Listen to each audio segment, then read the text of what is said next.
मी या ठिकाणी महायुतीच्या माध्यमातून ज्यावेळी मला महापौर म्हणून या ठिकाणी मी या खुर्चीवर बसले, मुंबई महानगरपालिकेच्या कामाला सुरुवात केली, त्यावेळी मी दोन मुद्दे अतिशय गांभीर्याने आणि तळमळीने मुंबईकरांसाठी बोलले होते. ते म्हणजे एक, मुंबईमध्ये असलेले बांगलादेशी रोहिंगे जे फेरीवाल्याच्या रूपामध्ये त्यांनी मुंबई महानगरपालिकेच्या रस्त्यावरती संपूर्ण एन्क्रोचमेंट केलं आहे ते, आणि दुसरी गोष्ट असेल ते म्हणजे मूळ मुंबईकर जो फेरीवाला या ठिकाणी इतके वर्षानुवर्ष फेरीवाल्याचा व्यवसाय करतात आहे, त्यांच्यासाठी असणारं टाऊन वेंडिंग कमिटी जो धोरणात्मक निर्णय, या दोन गोष्टींवरती मी जास्त प्रामुख्याने मी त्यावेळी वक्तव्य केलं होतं की मी माझ्या 100 दिवसामध्ये या कामाचा समावेश सुद्धा केला होता.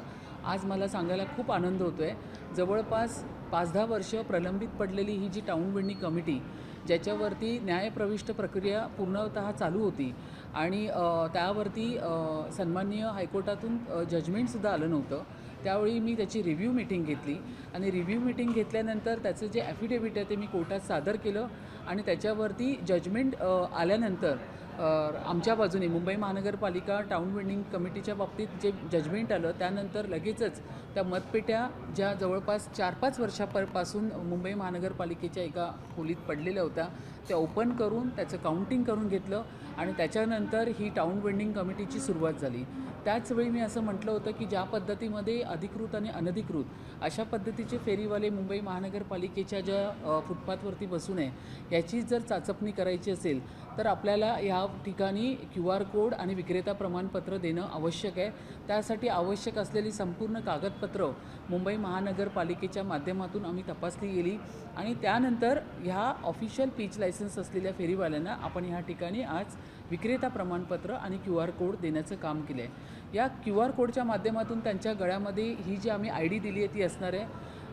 IDमध्ये जो QR कोड आहे तो आपण चेक केल्यावरती त्याच्यामध्ये त्याचं विक्रेता प्रमाणपत्र, त्याचं आधार कार्ड, त्याचं पॅन कार्ड आणि त्याचे इतर लायसन्स हे त्याच्यामध्ये असणार आहे.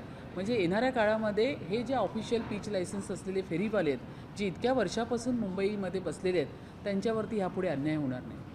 ताई, आपण जर पाहिलं तर यापूर्वी बोगस डॉक्टर प्रकरण, बोगस फेरीवाला येऊ शकतो का? कारण 15,000वरून 32,000, 32वरून 99,000वर ही संख्या पोहोचली आहे. जर असा सापडला एखादा बोगस फेरीवाला तर काय कारवाई केली जाईल? नाही, ह्याच्यावरती पूर्ण पारदर्शीपणे आम्ही संपूर्ण ह्याच्यावर काम करतो आहे. पूर्ण मुंबई महानगरपालिकेचं व्यवस्थापन ह्याच्या मागे लागलेलं आहे. आपण 99,000 जे आपले फेरीवाले आपण पात्र केले होते त्याच्यापैकी आपण 36,500 फेरीवाल्यांना आता आपण QR कोड देतो आहे आणि उर्वरित जे आहेत त्यांनाही देणार आहोत. मला वाटत नाही ज्या पद्धतीने आम्ही पूर्णपणे बारकाईने ह्याच्यामध्ये काम करतो आहे आणि जर एकतर सापडणार तर मुळीच नाही, पूर्ण कागदपत्र चेक केली जातात आहे. त्याच्यासाठी ही टाऊन वेंडिंग कमिटी आपण फॉर्म केली आहे. टाऊन वेंडिंग कमिटीच्या माध्यमातून हे संपूर्ण ह्याच्यापुढे पूर्ण चाचपणी आणि पूर्ण ती प्रक्रिया अतिशय पारदर्शीपणे होणार.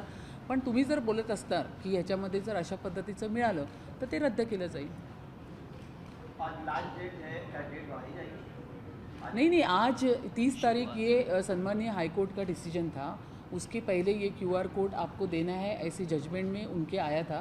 तो ये प्रायोगिक तत्व पे हमने ये 100 लोगों को यहाँ पे बुला के हमने शुरुआत की है. आज से पूरे मुंबई भर इसका डिस्ट्रीब्यूशन स्टार्ट होगा. येणाऱ्या सणावाराच्या काळात ज्यांच्याकडे अशा पद्धतीची ओळखपत्र नसतील, QR कोड नसतील, त्या फेरीवाल्यांनी नेमकं काय करायचं? त्यांच्यावरती कारवाई होणार का की काही? नाही, कळलं नाही प्रश्न काय आहे. सणावारांच्या काळामध्ये बरेचसे फेरीवाले हे बाहेरगावून येत असतात, विशेषतः पालघर, वसई, विरार या भागात. QR कोडच्या वाटप बाबतीत बोलताय का आपण? जर त्यांच्याकडे ओळखपत्र नसेल, QR कोड नसेल तर कशा पद्धतीने कारवाई केली जाईल? नाही, आपल्याला येणाऱ्या नाही, फक्त आणि फक्त या ठिकाणी जे ऑफिशियल पीच लायसन्स असलेले फेरीवाला त्यांनाच फक्त मुंबईमध्ये बसण्याची अनुमती असेल, त्या व्यतिरिक्त कोणालाच नाही.